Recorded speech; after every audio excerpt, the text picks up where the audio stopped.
ঝিঙে বাটা খেতে তোমাদের কেমন লাগে? আমার কিন্তু ভীষণ ভালো লাগে। আর সাথে করে ইউবিরও এটা ফেভারিট খাবার হয়ে গেছে। ওর আবার মাছ মাংসটাই বেশি প্রিয়, তাই সবজি টবজি অত খেতে চায় না। কিন্তু এখন বাজারে গেলে নিজে হাতে করে এই ঝিঙেটা কিনে নিয়ে আসে, শুধুমাত্র এই ঝিঙে বাটা খাবে জন্যই। সেই জন্য 500 গ্রাম মতন ঝিঙে নিয়ে ভালো করে ধুয়ে নিয়েছি। এখন হচ্ছে ছোলার পালা। ভীষণ ভালো করে না ছুললেও হবে, শুধু উঁচু উঁচু জায়গাগুলোকে ভালো করে ছুলে নিচ্ছিলাম পিলার দিয়ে। তা আমি একদম ছোট ছোট টুকরো করে নিচ্ছি, খুব একটা বেশি ছোট ছোট টুকরো না করলেও হবে, কারণ এটা পুরোটা পেস্ট হয়ে যাবে। যদি কোনো তাড়াহুড়োর দিন থাকে, তোমার মনে হয় যে হ্যাঁ একটা আইটেম বেশি চাই তোমার, তখন তুমি এই রেসিপিটা আরামসে করে নিতেই পারো। এবারে এই 5টা কাঁচা লঙ্কা দেবো, আর এই যে ঝিঙেগুলো কেটে রেখেছি এই সবগুলো একসাথে পেস্ট করে নেব। খুব একটা বেশি মিহি করে বাটার কোনো প্রয়োজনই নেই। এখন ফোড়নের জন্য কিছুটা রসুন ছুলে নেব। বেশ অনেকটা পরিমাণে রসুন আমি দিব।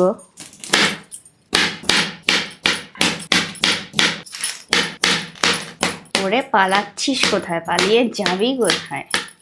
তো গ্যাস অন করে একটা কড়াই বসিয়ে দিয়েছি। এখানে আমি সর্ষের তেল নিয়ে নিয়েছি, আর এখন এখানে দেব 2টো শুকনো লঙ্কা আর কিছু কালো জিরে, আর সাথে দেব কিছু রসুন কুচি। বেশ অনেকগুলো রসুন কুচি আমি দিচ্ছি, এতে করে স্বাদ এবং গন্ধ দুটোই ভীষণ ভালো লাগে।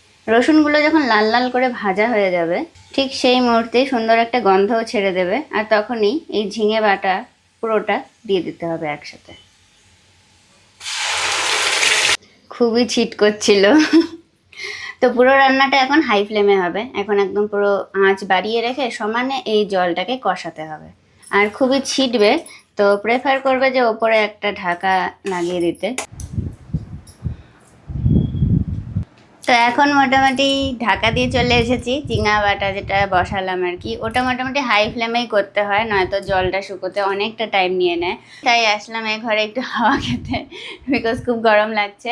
আর এখন আমি ভাতটা বসাবো। ভাতটা বসিয়ে দেওয়ার পরে মোটামুটি হয়ে যাবে। ওটা তো 20 মিনিট মতন টাইম লেগেই যায়। 22 হলে পরে একটু আর কি বেশি সেদ্ধ হয়, মানে আমার একটু বেশি সেদ্ধওয়ালা ভাত খেতেই বেশি পছন্দ। আর হচ্ছে গিয়ে তোমাদের কেমন ভাত খেতে ভালো লাগে? ঝরঝরে ভাত বেশি পছন্দ করো তোমরা, নাকি হচ্ছে গিয়ে সেদ্ধ করা ভাত? বেশি সেদ্ধ হয় তবে বেশি টেস্ট লাগে তরকারিগুলো, আমার তো তাই লাগে অন্তত। মোটামুটি সব কাজই শেষ, বিকজ এখন অলরেডি 12টা বাজতে চলেছে, আর এতক্ষণে হচ্ছে গিয়ে আমি তোমাদের সাথে কথা বলার টাইম পেলাম। 1 সেকেন্ড, স্প্যাম কল ছিল। ওই কি সব বলতে থাকে, আপনি এত টাকা জিতেছেন, আপনি এত টাকা লোন নেবেন নাকি। উফ, এগুলোর থেকে যতটা পারবে দূরে থাকবে, আর চেষ্টা করবে যদি এরকম যদি মানে আননোন নাম্বার থেকে ফোন আসে, মানে আমি যা করে আননোন নাম্বার থেকে ফোন আসলে পরে আমি তুলি না, এমন আর কি। বিকজ অনেকগুলো নাম্বার না অলরেডি তোমার চলে আসে, যে হচ্ছে গিয়ে ধরো লাল রঙের দেখায়, বা হচ্ছে গিয়ে রিপোর্ট স্প্যাম এরকম টাইপের কিছু লেখা থাকে। তো সেই সব নাম্বারগুলো অ্যাভয়েড করারই চেষ্টা করো তোমরা। আর যখনই হচ্ছে গিয়ে ফোন করে ওই যে ওইসব বলে না, যে হচ্ছে গিয়ে অনেক রকমের ব্রেন ওয়াশিং হয়, যে হচ্ছে গিয়ে ওটিপি চায়, বা হচ্ছে গিয়ে আজকাল নাকি এমনও শুনেছি আমি, ডেলিভারি যারা দিতে আসে তারাও নাকি এরকম অনেক সময় করছে, যে বলে যে হচ্ছে গিয়ে আপনার এরকম একটা পার্সেল আছে, 200-300 টাকাই বলে হায়েস্ট। তো তোমরা এমন অনেক সময় হয়ে থাকে যে হচ্ছে গিয়ে অর্ডার করে থাকো, বাট হচ্ছে গিয়ে মনে থাকে না যে কি অর্ডার করেছো বা কিছু, তখন 200-300 টাকা হয়তো অনেকেই দিয়ে দেয়, আর তখন যে ওটিপিটা নেয় সেই টাইমে নাকি ফোনটা পুরো ক্লোন হয়ে যায়। তো এটা তো মানে ভীষণই একটা ভয়ানক একটা জিনিস আমি শুনেছি রিসেন্ট। তো এই সমস্ত কিছু থেকে সাবধান থাকার চেষ্টা করবে। পারতপক্ষে কাউকে ওটিপি দেবে না, ঠিক আছে? তবেই হবে।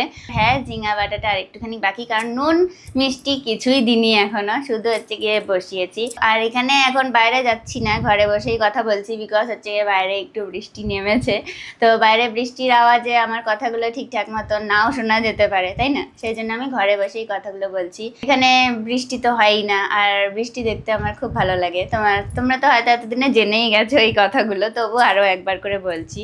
আর আমি মাথা একদম পুরো মানে টেনে টুনে বেঁধে রেখেছি, বিকজ কাজ করতে যাওয়ার সময় না চুল যদি একটুখানি এদিক ওদিক হয় না, আমার খুব অসুবিধা হয়। অ্যাকচুয়ালি আমি হেয়ার ব্যান্ড পরে রান্না বান্না করি, তো এখন ভিডিও করতে বসলাম দেখে হেয়ার ব্যান্ডটা খুলে বসেছি, কারণ হচ্ছে কি ওটা পরলে একটু বেশি চিপকু চিপকু মনে হয়।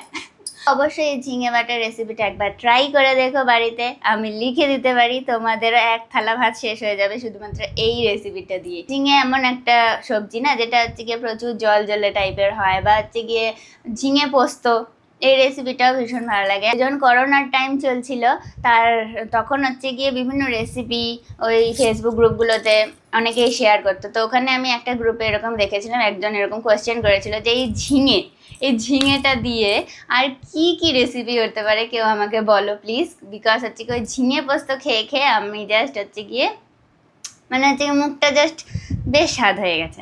একজন হচ্ছে গিয়ে এই রেসিপিটা লিখেছিল যে হচ্ছে গিয়ে এরকম ঝিঙেটা নাকি এরকম বেটে বেটে নিয়ে কাঁচা লঙ্কা দিয়ে আর একটুখানি রসুন ফোড়ন আর কালো জিরে কাঁচা লঙ্কা ফোড়ন দিয়ে সর্ষের তেলের মধ্যে যদি একটুখানি ভালো করে কষিয়ে নাও, মানে জলটা যতক্ষণ না শুকোচ্ছে ততক্ষণ অবধি যদি তুমি কষিয়ে নাও তবে নাকি ওটা একটা আলাদাই টেস্ট হয় খেতে।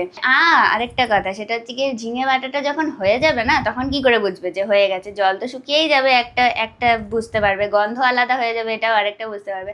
আরেকটা দেখে বুঝতে পারবে যে হচ্ছে কি কালারটা চেঞ্জ হয়ে যায়, মানে যেটা একদম কচি কালারটা থাকে না, কচি সবুজ কালারটা থাকে ফার্স্টে যখন তুমি দেবে, তারপরে না হ্যাঁ ওটা ডিপ সবুজ কালারের হয়ে যায়, লাইক একটা তরকারি টাইপের কালার হয়ে যায়। তো ওটা দেখেও বুঝতে পারবে যে হ্যাঁ ঝিঙে বাটাটা হয়ে গেছে।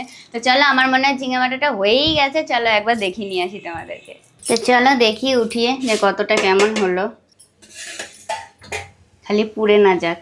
না পুড়ে নি, আমার হলুদ দেওয়া হয়নি সেই জন্য রঙটা এরকম এসেছে। ছিটে ছিটে না পুরো একদম মানে গ্যাসের অবস্থা একদম খারাপ করে দেয়, সেই জন্য ঢাকা দিয়ে রাখাটাই শ্রেয়। এখন এই স্টেজে যখন শুকিয়ে গেছে এখন মোটামুটি হলুদ দিয়ে দেব, আর সাথে করে দেব নুনও।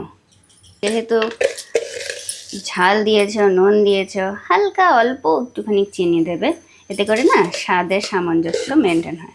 এই যে দেখতে পাচ্ছ এরকম একটা স্টেজ এসে গেছে, যখন দেখো জল নেই কিন্তু আবার লাগছেও অল্প অল্প, এই স্টেজে এসে তোমাকে কন্টিনিউ এটাকে নাড়াতে হবে যাতে করে কড়াইয়ে না লেগে যায়, আর কিছুই না।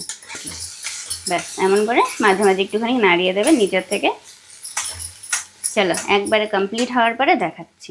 না এটা ধুতেও তো হবে, তো চাল ধুয়ে নিই আমি, এরকম করে হাঁড়ির মধ্যেই চাল ধুয়ে নিই ভালো করে কচলে কচলে। তো চলো ভাতটা বসিয়ে দিলাম, সাথে করে এখানে ডিম সেদ্ধও বসিয়ে দিলাম। এই যে এরকম জল দিয়ে দিতে হবে এখানে, এরপরে এইটাকে ঢাকনা দিয়ে দিতে হবে, এরপরে সুইচ অন করে দিতে হবে, ব্যাস। আর যখন ডিমগুলো সেদ্ধ হয়ে যাবে তখন এই লাল লাইটটা বন্ধ হয়ে যাবে। এই দেখো বলেছিলাম না যে রং চেঞ্জ হয়ে যাবে, এই দেখো সত্যিকারেরই রংটা চেঞ্জ হয়ে গেছে। তো এখানে এসে গ্যাসটাকে বন্ধ করে দিতে হবে, ঝিঙে বাটা রেডি। এবারে ওপর থেকে দুটো কাঁচা লঙ্কা গুঁজে দিতে হবে আর ছড়িয়ে দিতে হবে একটুখানি সর্ষের তেল, ব্যাস ঝিঙে বাটা রেডি।